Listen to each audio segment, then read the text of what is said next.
बांग्लादेश में स्टूडेंट्स ने पीएम को देश छोड़ने पर मजबूर कर दिया था। नेपाल में जेनजी प्रोटेस्ट ने एक प्रधानमंत्री की कुर्सी गिरा दी थी। और श्रीलंका में यूथ ने राष्ट्रपति भवन तक मार्च कर दिया था।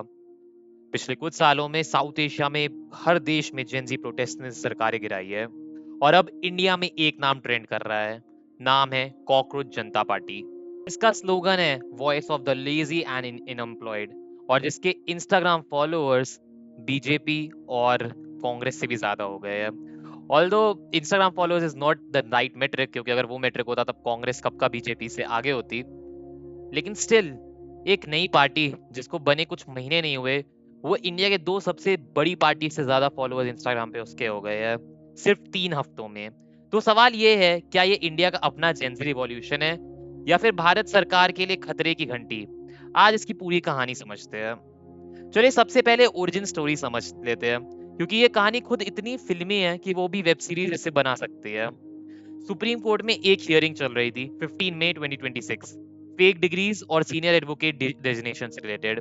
और इस हियरिंग के दौरान chief justice of India Suryakant एक स्टेटमेंट दे देते हैं। वो कहते हैं, आजकल के यूथ कॉकरोचेस जैसे हो गए हैं, जो ना जॉब पाते हैं, ना प्रोफेशन में रहते हैं, और फिर media, social media, RTI activism में चले जाते हैं। ये देश के सारे यूथ पर अटैक था, आप पर अटैक था, मुझ पर अटैक था। अब ये स्टेटमेंट छोटी सी लग सकती है आपको, लेकिन अगले ही दिन 16 मई 2026 एक बंदे ने, जिसका नाम है अभिजीत दिपके, एक सोशल मीडिया पर एक पोस्ट डाली। उसने लिखा, प्लेटफॉर्म बन गया है सब कॉकरोचेस के लिए। एलिजिबिलिटी क्राइटेरिया क्या थी? अनएम्प्लॉयड हो, लेजी हो, क्रॉनिकली ऑनलाइन हो और प्रोफेशनल ब्रांड करने की कैपेसिटी हो। ये एक जोक था, सैटायर था। लेकिन दोस्तों, इंडिया में जब जोक वायरल होता है तो वो जोक ज्यादा पावरफुल बन जाता है। अब यहाँ से चीजें इंटरेस्टिंग हो जाती है। सीजीपी की वेबसाइट और सोशल मीडिया हैंडल 16 मई को बन जाते हैं। और कुछ ही दिनों में ये page 20 million plus followers cross कर लेता है इंस्टाग्राम पर। 20 मिलियन प्लस फॉलोअर्स। एक जोक पार्टी, अब एक सैटायर, अपने फॉलोअर्स काउंट में बीजेपी और कांग्रेस दोनों को पीछे छोड़ देती है। अब आप सोच रहे होंगे, ये बंदा अभिजीत देवके कौन है? तो ये कोई रैंडम मीम पेज एडमिन नहीं है। ये बंदा बॉस्टन यूनिवर्सिटी से ग्रेजुएट है और पहले आम आदमी पार्टी के साथ पॉलिटिकल कम्युनिकेशंस में काम कर चुका है। मतलब जो के पीछे एक ट्रेन्ड पॉलिटिकल स्ट्रेटजिस्ट बैठा है। ऐसा नहीं कि कोई एरा गैरा उठ के ये पूरा यूथ लेड मूवमेंट है। पॉलिटिक्स हर जगह होती है दोस्तों। और यही बात इस मूवमेंट को अलग बनाती है। अब 1 जून 2026 को दिप के अनाउंस करता है, हम सोशल मीडिया से बाहर आ रहे हैं। 6 जून जंतर मंतर न्यू दिल्ली में प्रोटेस्ट होगा। स्पोक्स पर्सन बनाया गया था सौरभ दास को।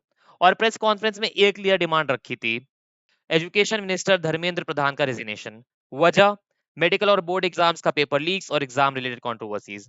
6 जून को ये सिर्फ थ्रेट्स नहीं रहता, दिप के जो यूएस में रहता है, इंडिया आता है। एंड फिर सैकड़ों लोग जंतर मंतर पहुंचते हैं, मास्क पहनते हैं, पोस्टर्स लहराते हुए, जिन पर लिखा रहता है, I am a cockroach. Police permission देती है, प्रोटेस्ट होता है। और अगले दिन फ्रांस 2024, बीबीसी, रूटर्स, पूरी इंटरनेशनल मीडिया कवर करती है। एक ऑनलाइन जोक नेशनल हेडलाइन बन जाता है। अब दोस्तों, ये सिर्फ सोशल मीडिया का हाइप नहीं रहा।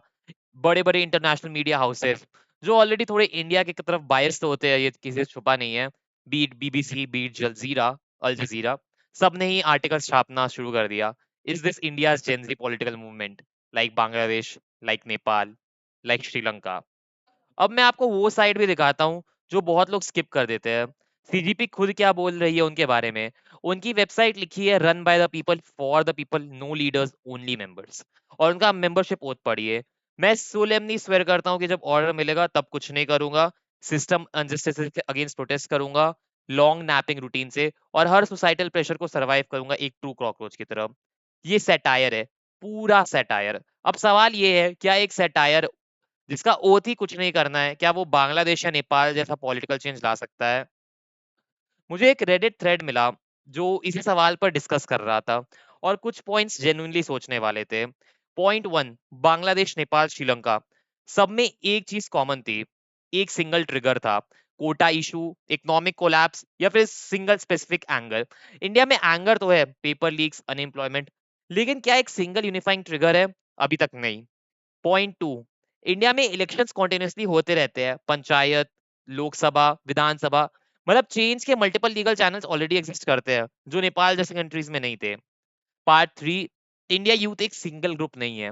बिहार का बीपीएससी एस्पिरेंट, बैंगलोर का टेकी, पंजाब का स्टूडेंट, केरला का ग्रेजुएट, सबकी प्रायोरिटीज अलग है।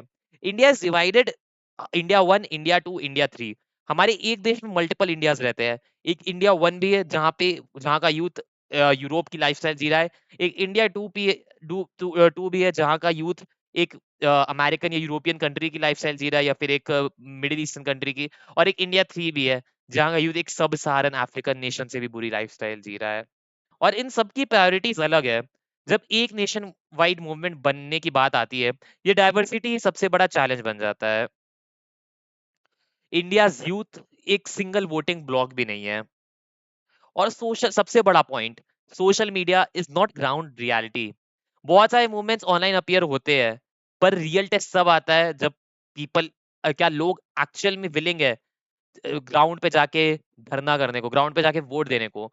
ऑनलाइन फॉलोअर्स और वोट्स में बहुत अंतर होता है, क्योंकि वहां पे और भी बहुत सारी चीजें इन्वॉल्व हो जाती है। तो इंडिया में अभी तक वो एक ट्रिगर नहीं दिखा, सिर्फ स्कैटर्ड फ्रस्ट्रेशन है। लेकिन अगर एजुकेशन और एम्प्लॉयमेंट के इशू, अनएम्प्लॉयमेंट के इश्यूज बढ़ते रहे, तो शायद सीजेपी नहीं, कोई और नाम फ्यूचर में ये रोल प्ले कर सके। बट नेपाल, श्रीलंका या बांग्लादेश जैसे प्रोटेस्ट होना is not possible in India. क्यों? क्योंकि India is just too big. India is just too big for anything like that. And yes, बहुत सारी बुरी चीजें हो रही है, आई एग्री। बट इंडिया में बहुत सारी अच्छी अच्छी चीजें भी हो रही है which can't be ignored. We are still doing better than we ever were. So हमारा देश आज भी आगे बढ़ रहा है, and we are doing better, we will be doing better. वैसे प्रोटेस्ट जैसे उन देशों में हुए हैं, that shouldn't be happening in India, and that won't be happening in India. क्योंकि those protests were many a times motivated by foreign powers, और वो किसी भी वे में एक देश को प्रोग्रेस करने में हेल्प नहीं करता। इंस्टेड नेपाल, बांग्लादेश या श्रीलंका के प्रोटेस्ट उनकी कंट्री को बहुत साल पीछे ढकेल दिए थे। हम नहीं चाहेंगे, हम में से कोई नहीं चाहेगा कि हमारे देश में वैसा कुछ हो। अगर आपको ये वीडियो अच्छा लगा, तो do consider to like, subscribe, comment and share with people. वो भी जो सारे यूट्यूबर्स मांगते हैं, सो मुझे भी बोलना ही था। एंड या, आप अगर किसी और टॉपिक पे फ्यूचर में वीडियोस देखना चाहते हैं, तो feel free to comment down, I will try making a video on that after doing a thorough research. Thank you and जय हिंद।